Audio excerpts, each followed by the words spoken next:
Hi అండి, welcome to simply Telugu. ఈరోజు మన ఛానల్లో కొంచెం కొత్తగా సోరకాయ ఎండు రొయ్యల కర్రీ అండి. చాలా బాగుంటుంది. సమ్మర్ వచ్చేస్తుంది, కొంచెం వాటర్ కంటెంట్ ఉన్న వెజిటేబుల్స్ దాన్ని కొత్తగా కొంచెం ఎండు రొయ్యలు యాడ్ చేసుకొని చేయండి, చాలా బాగుంటుంది. చాలా తొందరగా అయిపోయే రెసిపీ అండి, చాలా ఈజీగా చేసుకోవచ్చు. అది ఎలా చేయాలో చూపిస్తాను.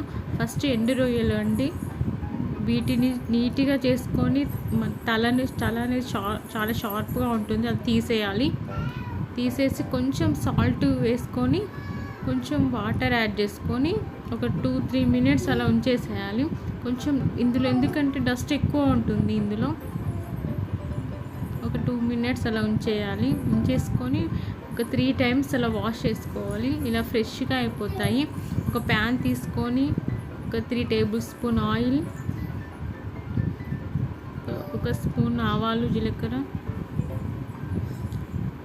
మీకు కొంచెం వేగిన తర్వాత సన్నగా తురుముకున్న ఆనియన్స్ కొంచెం కలుపుతూ ఉండాలి. తర్వాత ఒక 4 ఎండుమిర్చి,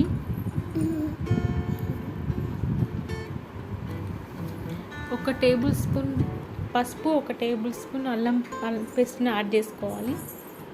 మీ పచ్చివాసన పోయేంత వరకు కలుపుకోవాలి. ఇప్పుడు కొంచెం మనం ఫ్రెష్గా రెడీ చేసుకున్న ఎండు రొయ్యల్ని వేసుకోవాలి.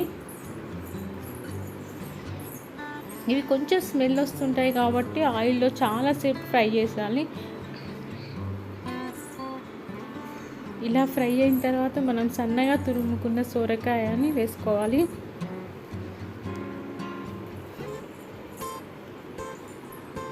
ఇలా మొత్తం కలుపుకోవాలి. వేసుకొని సమ్మర్లో వాటర్ కంటెంట్ ఉన్న ఫ్రూట్స్ ఎక్కువ తీసుకోవాలి. అందులో బెస్ట్ ఆప్షన్ సోరకాయ అన్నమాట.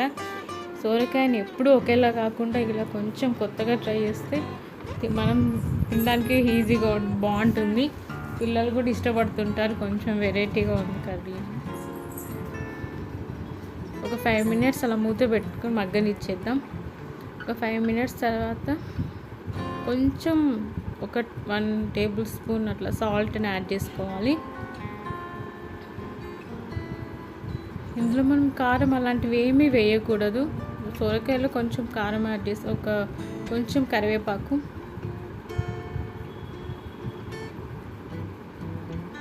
ఇలా సాల్ట్ అంతా ముక్కలకు పట్టేలాగా కలుపుకోవాలి. ఒక 10 మినిట్స్ తర్వాత ఇలా సొరకాయ అంతా మగ్గిపోతుంది. ఎండు రొయ్యలు కూడా ఈజీగా మగ్గిపోతాయి. కొంచెం ధనియాల పౌడర్, ఒక టేబుల్ స్పూన్ ధనియా పౌడర్ వేసి కలుపుకోవాలి.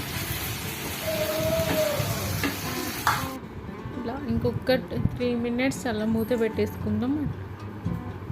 కొంచెం వాటర్ అనేది లేకుండా ఆయిల్ అంతా పైకి వచ్చేసిన తర్వాత అప్పుడు లాస్ట్లో కొంచెం కొత్తిమీర యాడ్ చేసుకుందాం. మనం ఇక్కడ ఎందులో వాటర్ యాడ్ చేయాల్సిన అవసరం లేదు, సొరకాయలోనే వాటర్ ఉంటుంది కాబట్టి మనకు ఈజీగా మగ్గిపోతుంది. లాస్ట్లో కొత్తిమీర యాడ్ చేసుకొని అయిపోయింది. చాలా సింపుల్గా చేసుకునే సొరకాయ ఎండు రొయ్యల కర్రీ.